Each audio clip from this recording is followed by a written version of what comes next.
Well, this is a level of fuckery we haven't seen in a long ass time. And I don't care if this video gets demonetized because this is absolutely insane. So Tesla goes up 20% after earnings. And that doesn't sit well with the mainstream media bosses that have to put out a hit piece that looks like a objective story. So they run a story that's titled literally, "Former Tesla President Says Core Business of Tesla is Weak." Now, I saw this and I was like, I gotta see this. Which former Tesla president is saying that? So they're bringing a guy who is the current board member of General Motors and a vice president of Cruise, which is also a GM business, to talk about what seems to be a 7-minute, 41-second commercial of GM / hit piece on Tesla without properly disclosing that this guy is actually a GM affiliated person and hasn't served a Tesla role since 2018. In a couple of months, you can buy a Chevy Equinox after the tax incentive. It's like $27,500 for a 300-plus mile range car. I think when you have like a Chevy Bolt and that's priced in the 20s, you've got a very viable car without tax incentives, even more viable. I've been driving a Chevy Silverado EV. Okay. It's got 460 miles of range. I pull up in the grocery store, the hardware store parking lot. I get a lot of questions like, what is that thing? Now, this level of insanity I haven't seen in a long time, which makes me think of how desperate mainstream media has gotten in trying to bring down Tesla. DVX Ventures CEO and a former Tesla president. Good morning to you. Good morning. GM did a triple beat, and they are getting through their production issues and now ramping EVs, which I think creates demand challenges for Tesla because there's so many now EV alternatives coming to market. And so I think they are having to answer the pressure to have lower cost EVs. Right. At the same time, they're trying to move the story to autonomy and the longer term. Yeah, I think there's a little bit of, hey, look over here, when the core business is weak, let's recast a different story. And I think there's a little bit of that going on for sure. Because their core business is weak. Look, I'm not going to sit here and say that Tesla is perfect, that Tesla has had the most incrediblest quarter. They're not. They didn't have a good quarter. I think they had a brilliant earnings call. I think the future is extremely bright. But guys, and I'm talking about the mainstream media here, if you're going to run a hit piece on Tesla, at least let's disclose, let's call it for what it is. So the headline is, former Tesla president, core business of Tesla is weak. Cool. They talk the entire time, 7 minutes, 41 seconds. They don't mention that he's a GM board member and he's the vice chairman of Cruise, which is a GM subsidiary. He's a direct competitor of Tesla, literally, with Cruise, although I wouldn't really call Cruise a competitor with all due respect. They don't say a word about that. They don't say anything about him not being in Tesla since 2018. However, they do put up a slide in a 7-minute piece, 7 minutes and 41 seconds to be exact.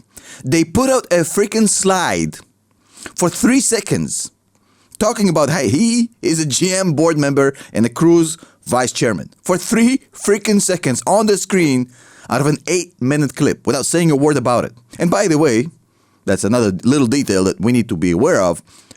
That slide ran for 11 seconds. Only the first 8 seconds were the fact that he's a Tesla former president, and the latter 3 seconds was the GM stuff. So they literally put this thing like a drug disclaimer at the bottom of the screen so you guys don't catch it. Unbelievable. There are already 2 companies that are doing driverless cars, and so there's a race where 2 are already out there. Right. And Tesla, if they can get there, would be the 3rd. Like we've been waiting since 2015 for the finish line to arrive, and the finish line keeps moving out and out and out. And people that work on this problem say, hey, we're 95% done, but the last 5% is like as big as the first 95%. So this man, his name is John, did in fact serve as the president of global sales and marketing for Tesla between the years 2015 and 2018. So he's been out of the company for 6 years. And he goes on this piece giving a wonderful GM commercial for 8 minutes, talking about how great his Silverado electric is, how great the Equinox is, and how great the Chevy Bolt is. Although I can't believe that came out of a human being's mouth about the Chevy Bolt. the problem is that I look at this and I say, look, this man has left Tesla in 2018. So since 2018, let's look what happened since he left. I'm just saying, let's look at what happened with Tesla since this man left. Okay? He left in 2018. Since then, the stock went up by 889%. Revenue increased almost 5 times, from 21 billion to 96 billion per year. Cars delivered went up from 245,000 vehicles to 1.8 million. So it's safe to say that he was not missed at Tesla. No disrespect to John. I'm sure he's a very professional guy that knows what he's talking about. I'm not casting any shadow on him. Really, I'm not. This isn't about John. In fact, he came on CNBC. I'm sure they've asked him to. And as a GM representative, he's a board member. He tried to promote GM, and that's fine. Totally legitimate. I have no issues with John. But what I'm saying is I think Tesla as a company, they did fine after he left. So for him to talk about the core business of Tesla in 2024 when he left in 2018, and since he left, the stock is up 900% and the sales are up 5 times, I think is a little bit, irrelevant. He should focus on GM. Let's talk about how great his Silverado is. Now, he says that Tesla has massive demand challenges because there's a lot of competitors out there. Essentially, the argument we heard since 2013 about the competition is coming is making a comeback back in 2024. And I feel like it's a very intelligent thing to say right now, given the amount of Chinese vehicles in the market and giving all this competition coming out of China. Sure, BYD. But when he was actually going through the details of where he sees the competition is coming, he was talking about the Chevy Equinox. The Chevy Equinox. I'm not even making this up. A car that doesn't even sell yet, I think. I mean, GM sold 75,000 electric vehicles in 2023, so there's a good chance that all of their EV lineup isn't for sale yet. But look, I'm just saying, did this man really go on CNBC and said that GM is the competition that's coming for Tesla's launch? I don't know. Maybe I misread or misunderstand. But to me, it sounds a little bit like a weird argument to make. But hey, to each their own. We have our own opinions. And I might be wrong. I might be just rambling like a madman. It's just my opinion. I don't know what I'm talking about. Grandpa had me running around the city yesterday. I may be just tired. So he's saying that the core business of Tesla is weak. I'm looking at this and I'm saying, look, John, Tesla has above 50% of the US EV market right now. That literally makes them the definition of a monopoly. So Tesla is monopolizing the US EV market, and you're saying that they have a core business problem. I don't know. Maybe he's talking about the margins. Maybe Tesla, cut prices and now the margins are horrible. GM is probably way better, right? So let's look. GM operating margin is 7.3%. Tesla is 14.3%. Oh shit. John, literally, they have doubled your operating margin. If I'm allowed to, approach you as a GM representative here, since you're a board member for GM and vice chairman, Your Highness of Cruise, my guy, they literally have 50% of the market. You have 6%, and they have double your operating margin. What are we really talking about here? It's like me criticizing the basketball play of Michael Jordan. I go to the rec once a week and I hoop and I'm pretty good. For me to criticize Michael Jordan, it's laughable. I don't see it. Let's move on here. So he was also asked about the race to autonomy. And you have to understand, look, he's coming from the place where he's a Cruise vice chairman, Your Highness. And he's talking about, there's already 2 companies in the market and Tesla will be number 3 when they launch their autonomy. I'm going to take an issue with that argument, not on a personal level, but I think a little bit on the interpretive level. Look, FSD is already, out there, and it's been out there for a while. Let's be honest about it. The thing is, Cruise, Waymo, I get it. But is it really scalable? We're talking about $250,000 of capital expenditure per car to put it on the road. If you have to put in $250,000 capex per vehicle, how much would you need to sell this motherfucker for, John, for it to be scalable? $560,000? $600,000? $700,000? You understand that the shit is not scalable. So what Tesla is saying, and I think they're right here, and I'm not taking any shots at John, but I'm saying, look, John, I don't know what happened here. Elon is telling you, look, if we, insist on LiDAR and all this fancy crap that you're loading up on your cars that's worth $250,000, this shit ain't never going to be cheap enough to become a standard, which is something we all want. Cruise wants this and, Tesla wants this, sure, right? So we have to get rid of all this crap you have on your cars. We have to get rid of the maps. We have to get rid of all this LiDAR crap. All this shit has to go.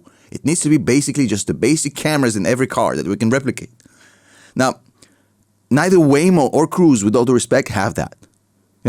Yes, they work in certain environments on a very limited scale. They're not profitable. They're just not. It's impossible to scale.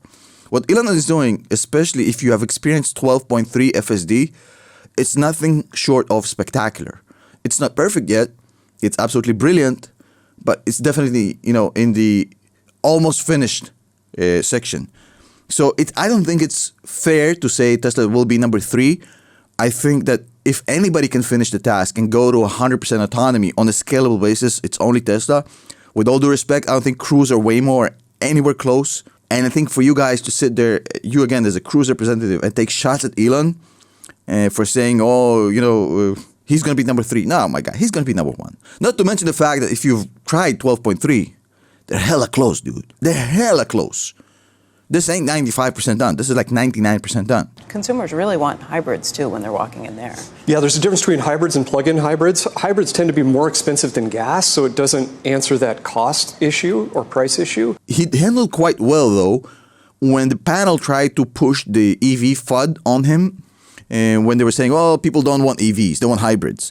And he did push back. I have to give him credit. He did say, look, he didn't bite. He basically said, look, I don't think it's the case. Would we be more concerned, though, about the competition, or more concerned about the idea, even, that the EV adoption is not staying at pace, right? I mean, that's the sort of bigger overhang of the whole situation. Are people going to go to hybrids? Are they going to stick with combustion engines? What's really happening here? Well, consumers really want them hybrids. Maybe even just gas cars. And he didn't bite again, and I appreciate him for that. He did say, look, we can sell plug-in hybrids, which is where GM can still make money, but, that's what a GM guy would say. U.S. cars percentage by 2050 will be electric.